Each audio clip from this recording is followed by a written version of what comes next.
Okay, YouTube, I don't know how much you got of my ride on the way up here, but my camera froze up. It might have something to do with the cold weather. But anyway, I'm here at Eddie's at Tadcaster now to have the Cub serviced. It's due its first full service. And look what I've got to play with now for an hour. The BSA 650 Gold Star. So, without further ado, let's get it out on the road and see how we get on. Right then, let's take her for a spin.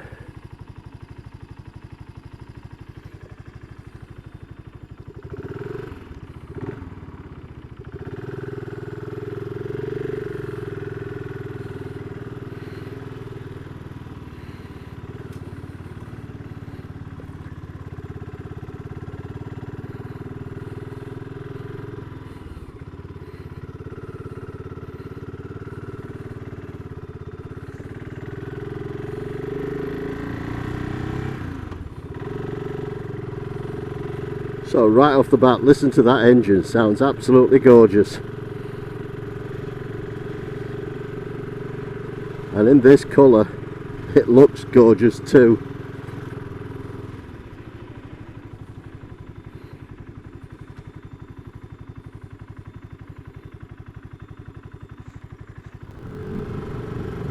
Okay, so what can I tell you about this bike? First of all, it is very, very comfortable. Nice big bench seat. Slide up and down as much as I want.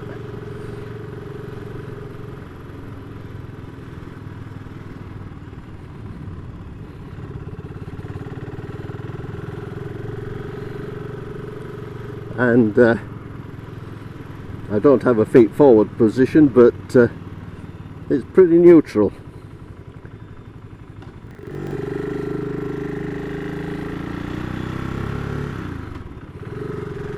Sounds absolutely marvellous. Lovely throb to that 650 engine. We'll do a proper walk around when we get to Squires.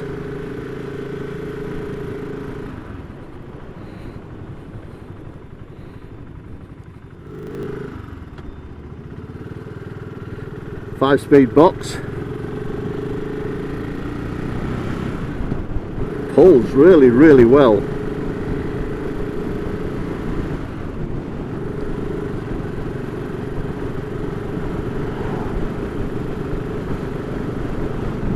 Not too much of a stretch to the handlebars. They do feel a little bit further forward than what I'm used to, but other than that, they're fine. Really quite comfortable.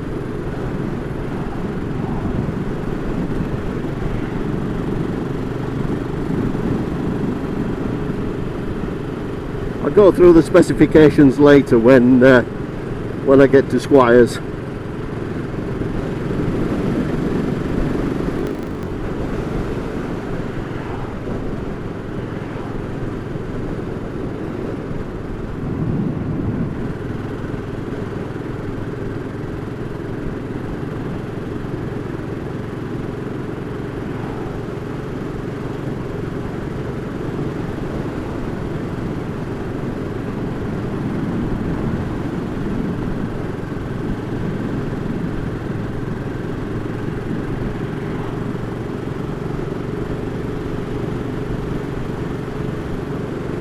Now there's this USB charging point in this little box here on the side of the handlebars, and people have gone on about it saying how ugly it is and it's not particularly nice to see there, but to be honest, it kind of sort of balances out the brake reservoir.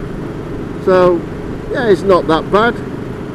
It doesn't detract from the style of the bike in any way, I don't think. We've got to remember this is a 2023 model motorcycle. It's not a 1950s BSA Gold Star. It's a completely different animal. Shares the same name and the same sort of styling, but that's pretty much where the likeness ends. And to me, that's not an issue.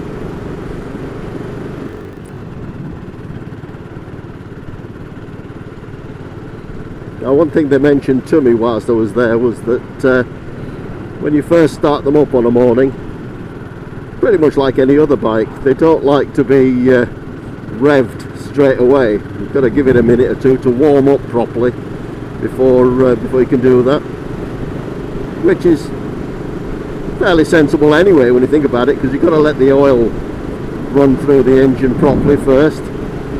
I always like to start the bike up at home and have it running whilst I get the gloves on and what have you,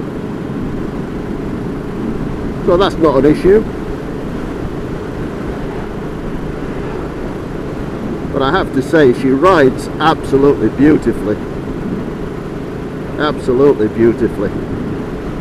Could you tour on this bike? Yes, of course you could. All you need to do is get the right set of luggage on it and away you go. Could you commute on this bike? Yeah, why not? It's a nice bike to have. It's very manoeuvrable, it's very nimble, not particularly heavy. I'll go through all the spec later. But how does it feel? It feels fantastic. It really is a smashing bike to ride so far. I've only been on it a few minutes and it's already growing on me.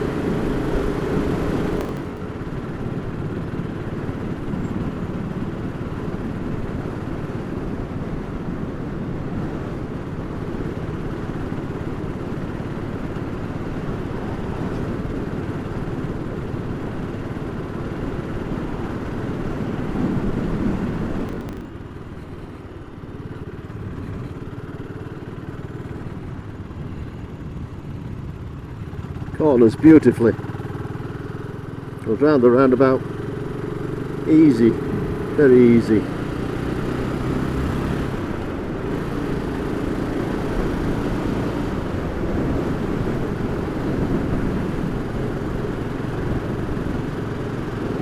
Doing a very comfortable 40 at the moment.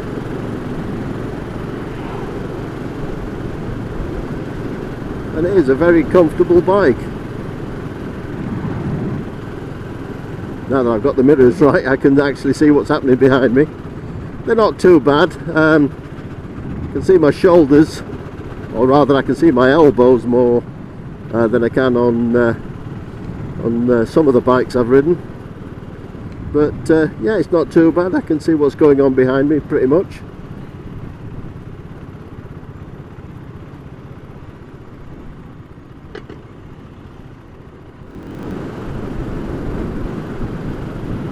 Okay, see how it performs on these bends.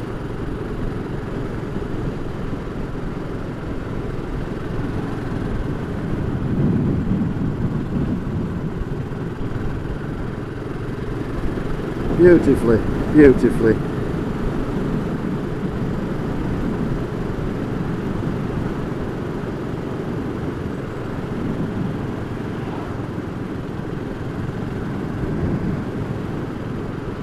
And again, really stable.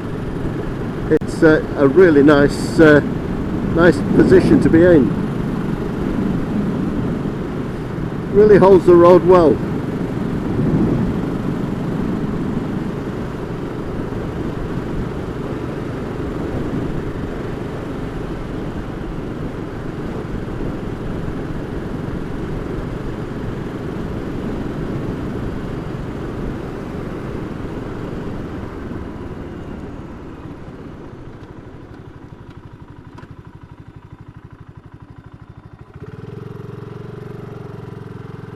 Let's go this way.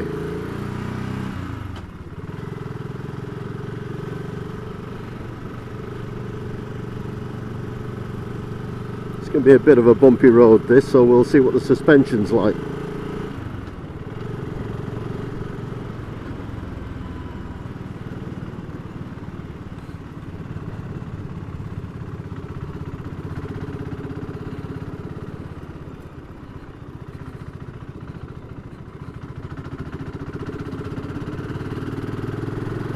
Seems to handle it quite well.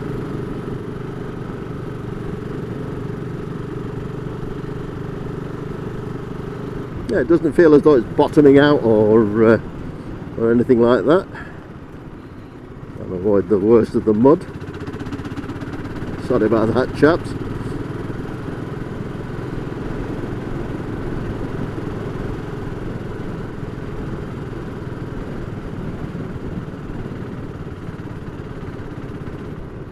Take some photos at this gate, shall we?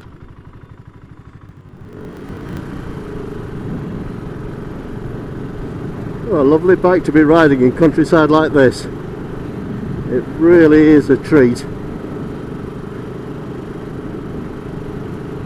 I really do like the colour on this one.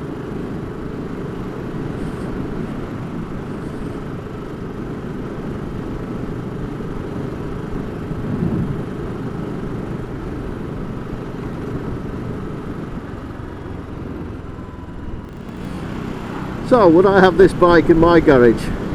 Well, yes, of course I would. I mean, look at it, it's gorgeous. It's not got much of a track record yet because it's only just come out. But I'm pretty sure that the people who make them will stand by their product. I mean, what the parts availability will be like, I have no idea. But you know, this is a stunning bike to ride.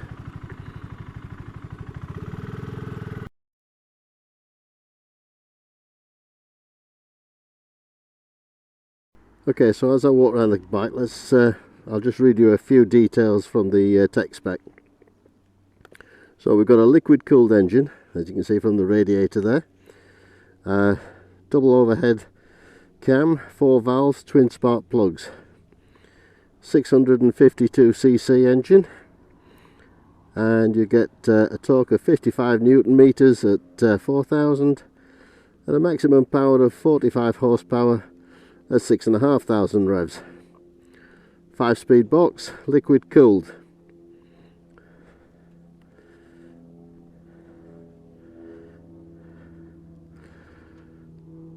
Suspension, you got twin shock absorbers with 5-step adjustment for preload, and at the front you got 41mm telescopic forks in a very nice matte, in a very nice gloss black. Overall working weight is 213 kilograms. We've got a helicopter going over the top, so I hope you can hear me all right.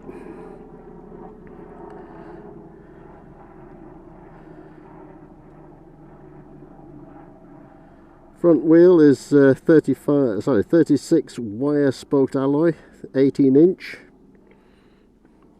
and at the rear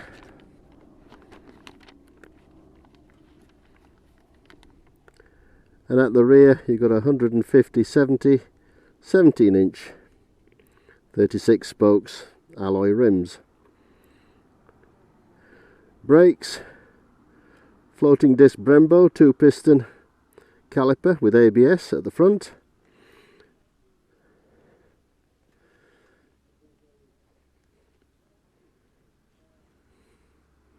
And at the rear you've got a single disc 255mm disc Brembo single piston with a floating caliper and ABS, which is just round this side. Note to self, it could do with a wash. Seat height 780mm, which is really nice and comfortable. And you've got a 26.5 degree rake. Clocks, you've got speedo and rev counter, and the idiot lights there in the middle. Usual sort of stuff on the handlebars, as you'd expect. And you have this USB port here. There you go.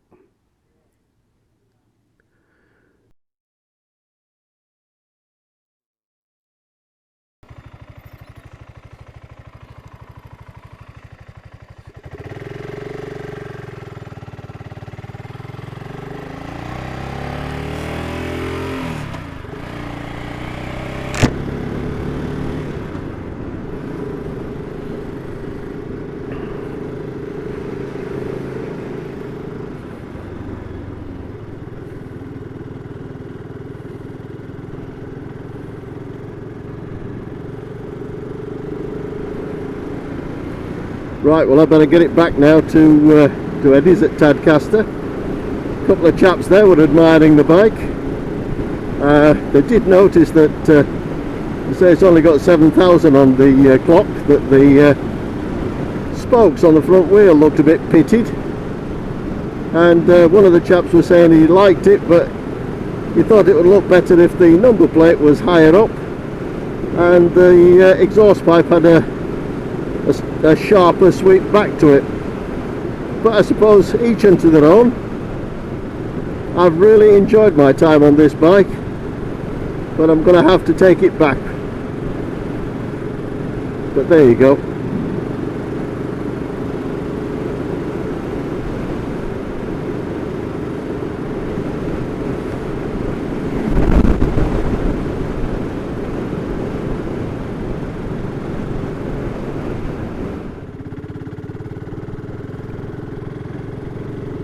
Now, as you may have noticed when I was doing that little walk around there, the cover on the charging point here at the top, USB charging point just here below the mirror, I noticed that the front cover just came straight off. It was a little bit too easy to come off as well. I put it back on again without any problems, but it just struck me as perhaps it could have been made a little bit better. The hinge on it had been, I don't know, a sprung hinge or a metal hinge rather than the plastic. I mean, it doesn't detract from the overall image of the bike, because it does balance out reasonably well. It just struck me as being a little bit cheaper than it could have been. For a bike in the £7,000 bracket, I think that could have been a little bit better thought out.